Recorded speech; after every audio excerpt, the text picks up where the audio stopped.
Bonjour, bonsoir, shalom, ça dépend de l'endroit où vous êtes. Encore une fois, c'est votre frère, le prophète Dieu merci Radi.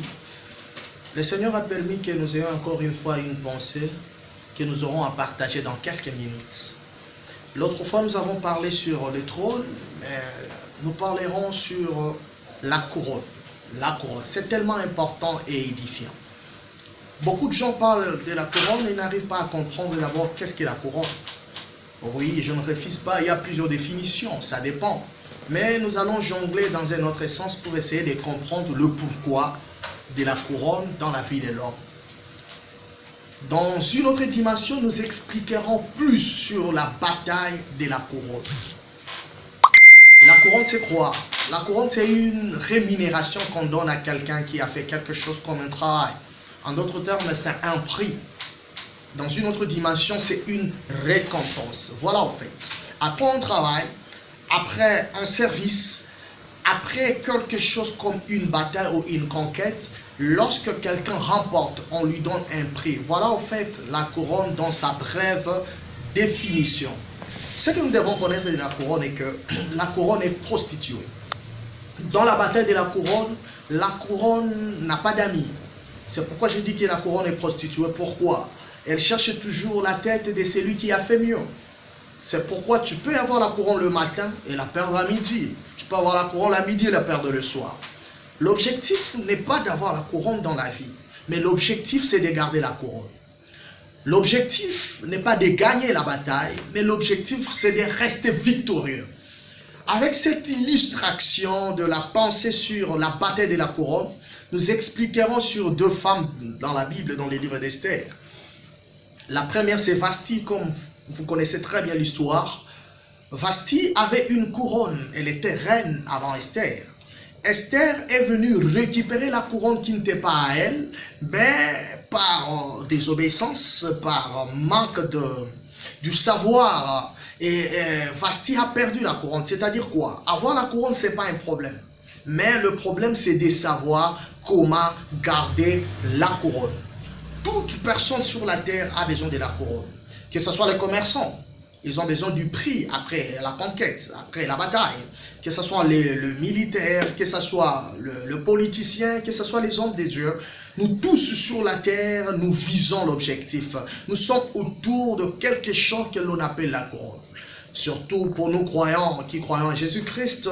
Au-delà de toutes choses, après les bénédictions matérielles de la terre, après l'enlèvement de l'église, nous attendons la couronne au ciel. Parce que ciel, il y aura plusieurs couronnes. Si vous lisez les livres de Daniel, on dit que ceux qui enseigneront la justice, leurs couronnes brilleront comme les étoiles. Mais ceux qui auront l'intelligence, ils brilleront comme la splendeur du ciel. Ça, c'est différentes sortes de couronnes.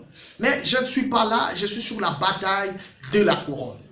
Beaucoup de gens ont eu la couronne, ils ont gagné quelque chose, ils ont remporté la victoire par rapport à un prix. Mais après un temps, ils ont perdu cela. Pourquoi ils n'ont pas su protéger, ils n'ont pas su garder la couronne? L'important n'est pas d'être au sommet, mais l'important c'est de demeurer au sommet. L'important n'est pas d'avoir la couronne, mais l'important c'est d'avoir des stratégies afin de gagner, de garder cette couronne qui est prostituée. Vashti avait la couronne, mais il y a une loi qui a fait à ce que Vashti puisse perdre la couronne et Esther a récupéré la couronne. Esther n'a pas récupéré la couronne seulement parce qu'elle a combattu, mais elle a récupéré la couronne aussi parce qu'elle était dans le critère. C'est-à-dire, la couronne ne se donne pas gratuitement. La couronne se mérite. Tu peux combattre pour quelque chose, mais il faut aussi mériter quelque chose. Beaucoup de prédicateurs ne seront pas d'accord avec moi sur le point du mérite de la couronne. Les uns me diront que c'est pas la grâce de Dieu, bien sûr. Je crois au mystère de la grâce de Dieu, mais aussi dans le cas d'Esther, elle méritait de recevoir cette couronne. Pourquoi? Si nous rentrons dans la loi de la semaille et de la moisson, parce que Dieu a dit à Moïse que cette loi subsistera jusqu'à la fin de vos jours. Vous allez comprendre que Dieu a dit à Moïse ceci, lorsque vous serez en train de récolter, ce qui sera en train de tomber par terre, premièrement, ça sera pour la veuve, pour l'orphelin et pour l'étranger. Voilà la première condition dans la loi de la semaille. Et c'est-à-dire, c'est l'orphelin qui a la capacité de ramasser ce qui tombe dans la loi de la semaille.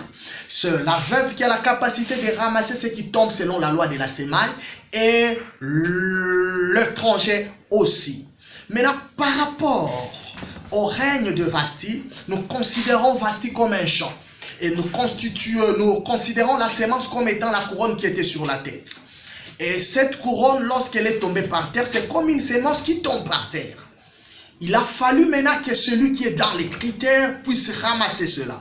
C'est pourquoi vous allez voir très bien, on a appelé toutes les femmes qui étaient belles plus qu'Esther. Il y avait des Indiennes, il y avait différentes races, des très belles femmes, des très belles filles. Elles étaient là pour récupérer cette couronne que Vasti a perdue. Elles étaient là pour récupérer cela. Mais elles ont oublié sur la loi de la sémence que ce qui tombe n'est pas pour n'importe qui. Mais ce qui tombe, c'est pour la veuve et c'est pour l'orphelin ou l'orpheline. On a amené la première femme, elle n'était pas dans les critères. On a amené la deuxième femme, on l'a posé la question, tu as un parent? Oui, j'ai des parents. On a dit, tu n'es pas dans les critères. On a appelé la troisième femme. Tu es un enfant de quelqu'un? Oui. Tes parents sont vivants? Oui, ils sont encore vivants, ils n'étaient pas dans les critères. Parce que la loi disait que ce qui tombe, c'est pour la veuve et c'est pour l'orphelin. C'est pourquoi le rôle des Ruth dans les livres des Ruth 3 était de ramasser ce qui tombait. Ce qui tombait. Et elle accomplissait cette loi qui disait que ce qui tombe, c'est pour la veuve et pour l'orphelin. Maintenant, lorsqu'on a appelé Esther, tu as des parents. Esther n'est pas avoir des parents, c'était une faiblesse. Mais le Dieu que nous servons, il a la capacité de changer notre faiblesse en force. Il a dit non, je n'ai pas de parents. Tu n'as même pas une maman. Non, non, non, non, je suis orpheline. Ils sont allés consulter la loi de la sémence qui disait que ce qui tombe, c'est pour la veuve et c'est pour l'orpheline. On a compris, non, cette couronne qui vient de tomber, non, c'est lui qui doit le recevoir, c'est une orpheline. C'est pourquoi je t'ai dit que Esther était dans les critères parce qu'elle était orpheline. Tes ennemis pensaient que ta faiblesse te fera échouer, mais l'Éternel passera par cette faiblesse pour que tu puisses remporter la couronne de ta vie. Je ne sais pas ce que tu focalises à voir dans la vie, je ne sais pas ce que tu vises à voir cette année, mais dans la bataille de la couronne, le Seigneur va te mettre dans le critère et tu vas récupérer cette couronne au nom de Jésus. J'ai béni le Seigneur, nous avons fini notre partage.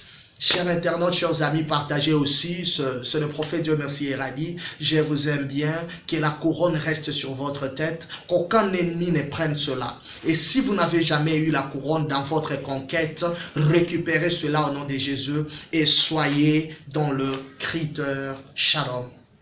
Ciao.